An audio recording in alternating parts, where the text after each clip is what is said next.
asinganqumi imbuzi eziningi nakuba isidingo singekho. Into singayenza ngembuzi eyodwa sikhulume sisabalale ngenkulumo. Asinganqumi imbuzi eziningi. Ukunquma imbuzi eziningi akusho ukuthi lento yenzayo izoshesha ibe impumelelo. Kodwa ukukhuluma kahle empepheni nokubeka inkulumo ngendlela ekuyiyo yiko okwenza ukuthi umsebenzi owenzayo ube intokozo ethongweni futhi uzwakala ethongweni. Asisakwazi ukukhuluma nogogo, khuluma kokuthethene izinto, amafasha abahlosile bathi uzokhuluza ugogo bewe. Asisakwazi ukukhuluma nogogo, bungaye siduwe. Sakhuleka kunina abakhulu, hayi khona bogogo nomkhulu. Igama umfoka mbanje itsisa simbiza ngonduna kanjaba. Hayi khona yasuke yahlala, impungu sihlebulela ulwazi. Izinto zaqala zakhanya nenkinga zaphela emphela njaba. Isisa kithi siyakhala, sekukhona nenyanga zamanga. Izinto sakithi siyahamba engathi sekukhona abafundisi bamanga. Wathi ngithi kunina benkashana kaMenzi yaphuza umlaza ngameva yaphula umlilo ngamahlamvu abanye bocima ngamanzi. Nina belembe leqamanya amalembe ngokukhalipha usishaka kashaka ngemanzi ngesaba ukuthi ushaka kuyinkosi yasemashobeni ngiyakhuleka umhlaba wonke. Nasendaweni zonke la kuhamba kufinyele khona lo mfanekiso oqoshiwe mawukuthi umusha kule channel ibizo lami ngumlekeleli umfoka mbanjwa umshana wakofuze mfulelo umashiya amahla ngathi azoshumayela. Umzukulu kaMdumo igaba elimabanga likaThumbula Tjatshatsa uTjatshatsa kaPheshe uPheshe kaMaguyane uMaguyane kaVaphi uVaphi kaNokhonjo.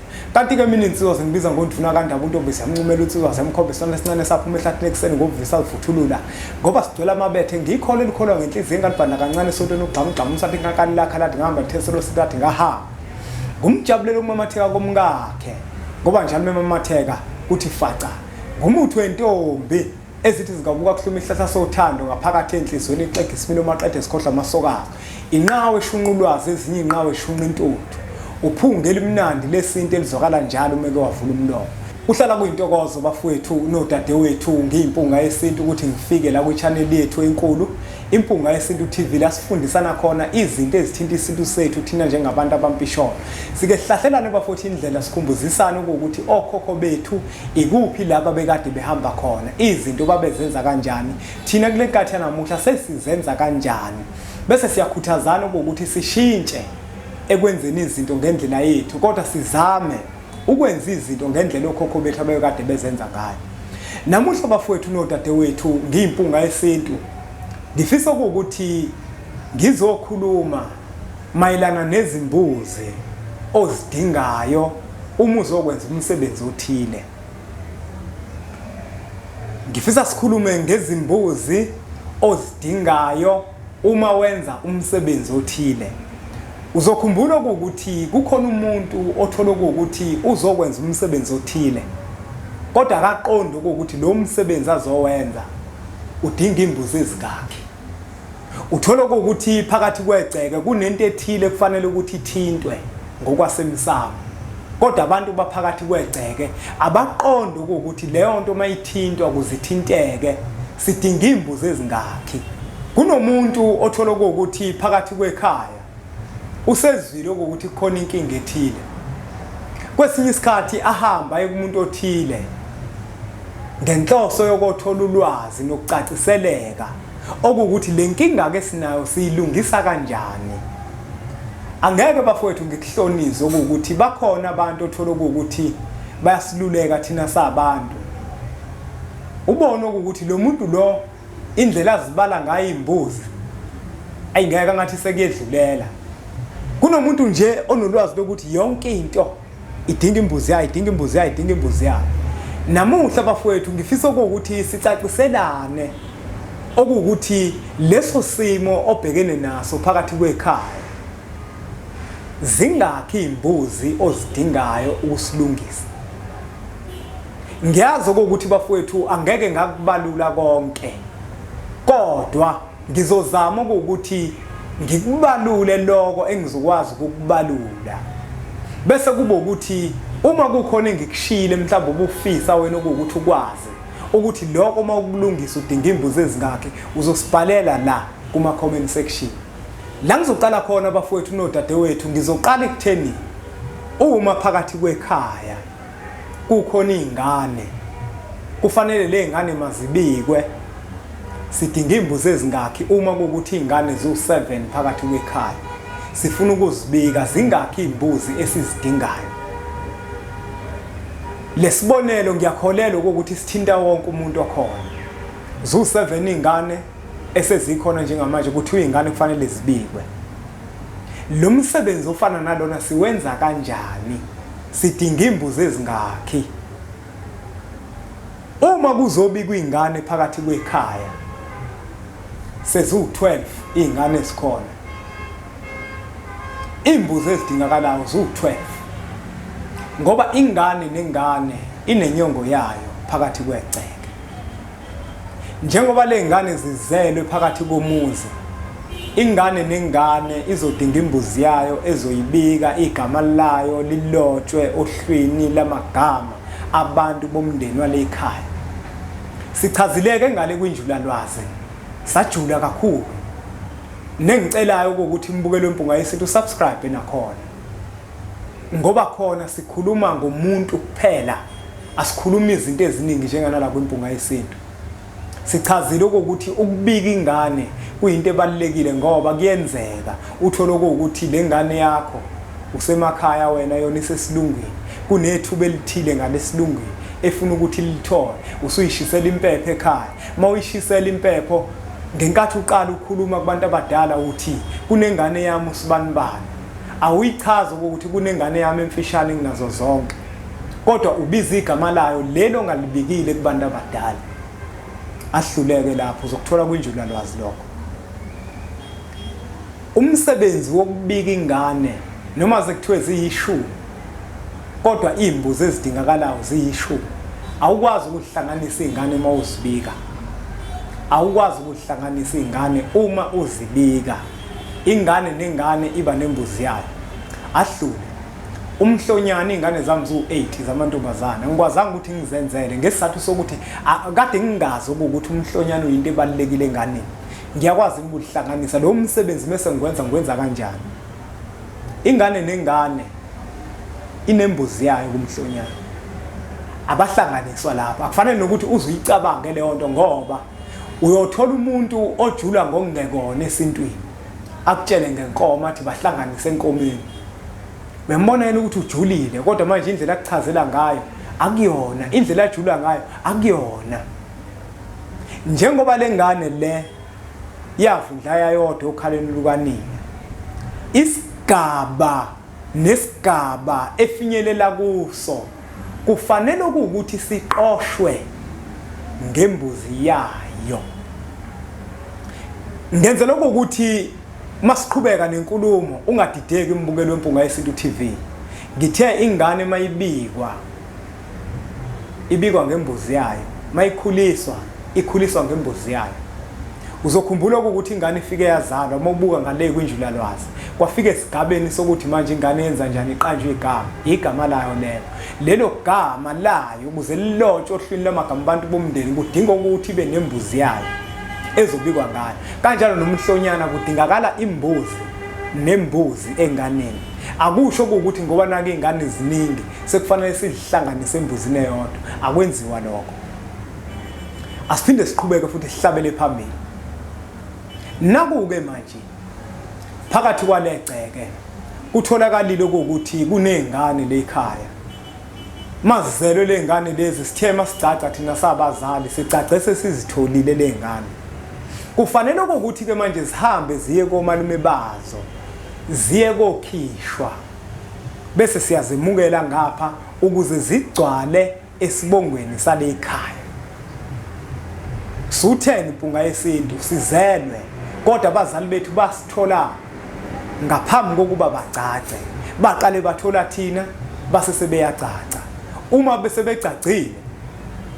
sebecacile sangakhishwa komalume bethu leyo nkinga sidinga imbuzi ezingakho ukuyilungisa lengane lezi njengoba nje zazalwa abazali bazo bacaca sebezitholile ziyishumi uma seziya kokhishwa komalume bazo lo msebenzi wenziwa ngembuzi iyodwa qaba imbuzi enza lo msebenzi azuba yishumi ingane nengane ngeke izibe nembuzi yayo yokuyikhipha. Imbuzi izoba yodwa. Angikhathali noma ngabe abafana namantombazane.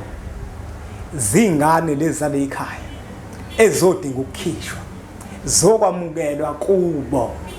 Imbuzi edingakalayo ukwenza lo msebenzi ukukhishwa kwezingane imbuzi eyodwa. Imbuzi eyodwa vo. Ayiyodwa bafowethu. Iyodwa qaba. Akusho ukuthi ngoba naka abafana bawu5, amantombazana awu5, kuzodingakala imbuzi ezokhipha abafana, kudingakala imbuzi ezokhipha amantombazana. Imbuzi eyodwa inye. Ngishilo ngathi kuyenzeka kwesinye isikhathi uthola umuntu ozokujulela kodwa ukujula kwakhe kungabi ikona. Imbuzi edingakalayo inye. Hayo ukuthi njengoba ingane ziwu10 zokhishwa futhi ingane nange imbuzi eziwu10 kusho ukuthi manje kohamba inhlangothi eziwu10 ziya kubo nakubo futhi ingane mase zamukelwa ngembuzi eziwu10 kubuye inhlangothi eziwu10. Leyo nto ayenziwa leyo nto. Njengoba ingane zizokhishwa sisabalala ngokwenkulumo uma seshisa impepho. Mawuthenga incwadi esihloko sithi indlela yesintu, kunesihloko lapho la sifundisa khona ngokuthi indlela engcono yokukhuluma empepheni. Uma sizokhipha ingane ziyishumi, asikwazi ukukhipha ingane nengane ngembuzi yayo, ingane nengane ngembuzi yayo, kodwa sizozikhipha zonke ngembuzi eyodwa.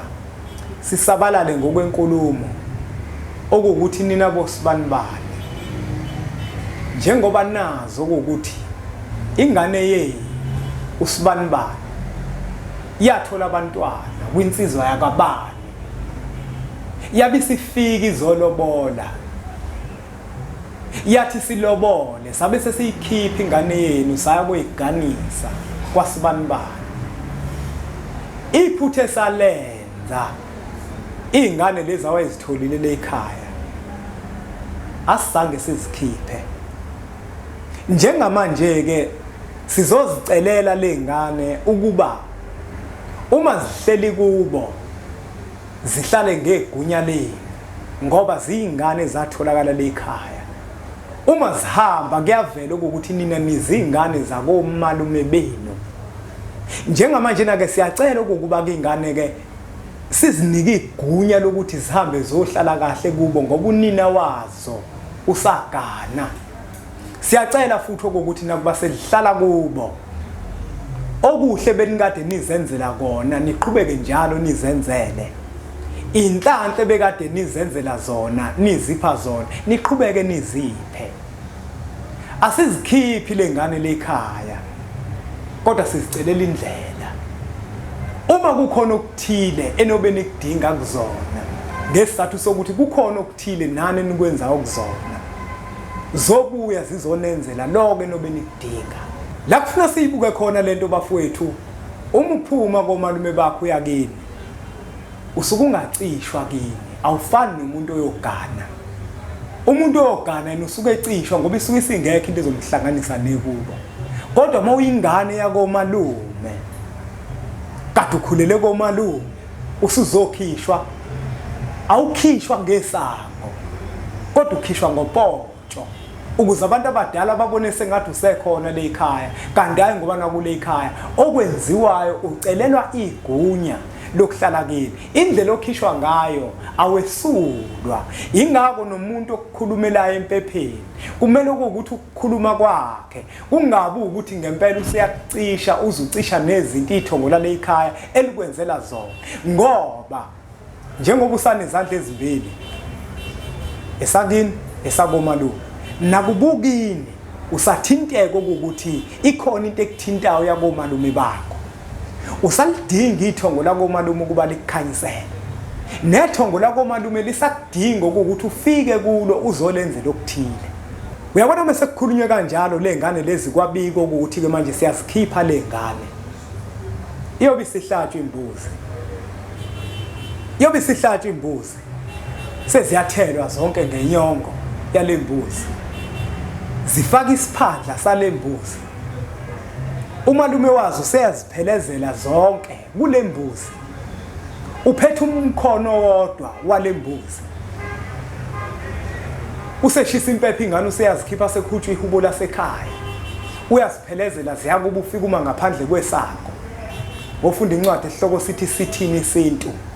Iyona la sibhale khona ukukhishwa nokwamukelwa. Mabefika bema ngaphandle kwesango uyise wazo ufika uzokwamukela izingane zakhe eziyishumi. Akezi nomhlambi wembuzi eziyishumi ukuzozamukela. Nakuyizwa nje lento umqondo ayiwenzi. Angithi imbukelo wempunga yesintu TV. Ayiwenzi umqondo. Kodwa singayichaza ngendlela yokujula izwakale kodwa kungeyona.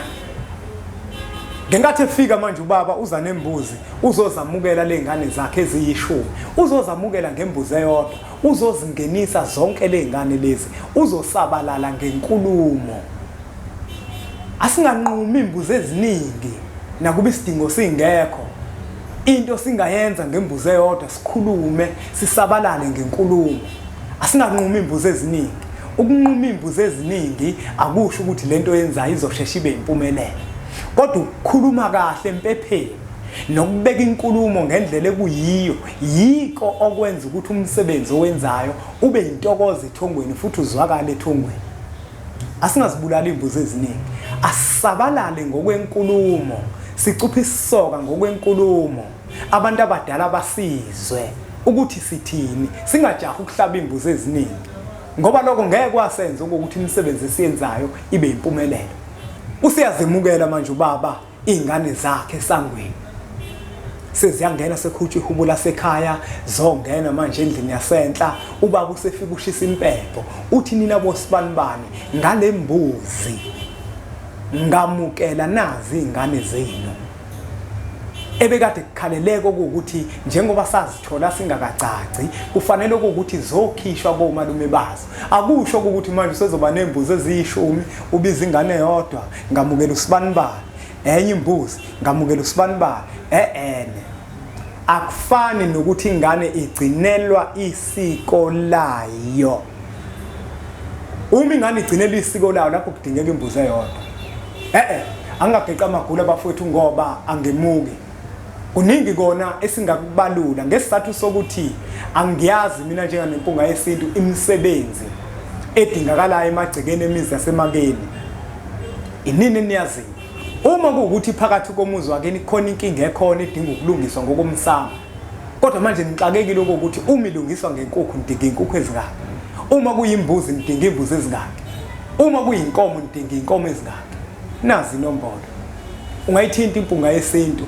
Wenze appointment ufike emphelandaba sizohlala phansi udaba lakho silihlahlele phezulu kwetafula sibuke ukuthi uphuma kanjani kulo zingaki imbuzi ozidingayo ukulungisa lo msebenzi ungamoshi imali uthenga imbuzi ezo5 kanti leyo nto ibidinga imbuzi ezibili bazokutshela abantu abake bafika emphelandaba ke kufika umuntu wathi umuntu la ngokwenza umsebenzi impunga yesintu imbuzi zo4 esizohlaba ekhaya. Sithi kodwa masiyihlaziya inkulumo yakhe uthola ukuthi lo muntu umsebenzi uzowenza ngembuzi eyodwa. One wembuzi. Njengoba ngisho ngithi awukwazi ukuthi uzothi unezingane ezo5 ekumele uzikhipha komalume. Ingane nengane uzoyikhipha ngembuzi. Imbuzi eyodwa lapha edingakalayo. Nani ke babukeli bempunga yesintu ngiyacela ukuthi nizibhale ezinye zenkinga la.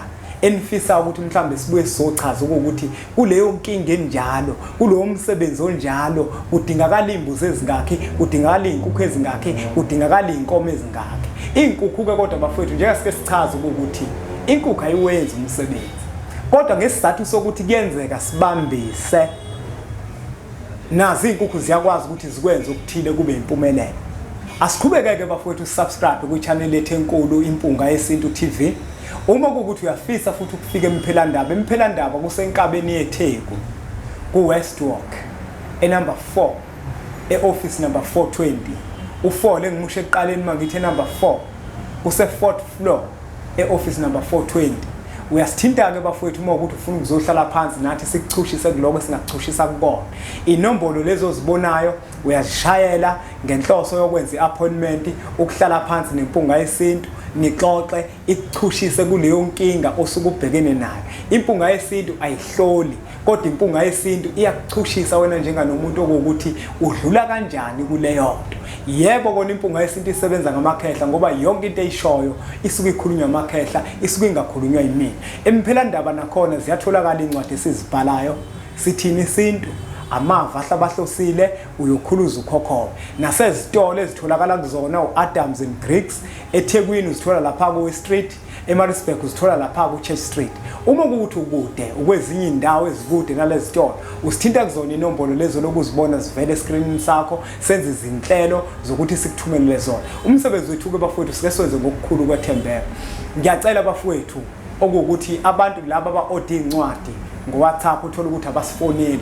Ngiyacela ukuthi mase usinike imininingwane usinikeze nenombolo yakho yamakhala ekhukhwini oshayeleka kuyona, hayi le uthola ukuthi uyisebenzisa ku-WhatsApp kuphela, ngoba inkinga esibhekana nayo njengempunga yesintu umuntu uvele afake i-order uthola ukuthi manje bazothi mase bemfonela baka-Aramex ifona ingeni, incwadi zibuye manje zize kuthina, sekufuna ukuthi siqale phansi manje simthumelele. Ngiyacela bafowethu ukuthi uma ufaka i-order sinike inamba yocingo okwazi ukuthi utholakale kuyona ngokocingo umuntu mekushayela, hayi ngokumqhafaza. Asibonge kakhulu ke bafowethu ukuthi nikubukele umfanekiso oqoshiwe. Ngiyacela ukuthi uthathe nodlulisele kwabanye abantu ngoba nakubona uzaba usizo olukhulu. Bese siyaqhubeka subscribe ku-channel yethu enkulu Impunga Yesintu TV, kanjalo ne-channel yethu entsha Injulalwazi. Bese sithi nje impunga.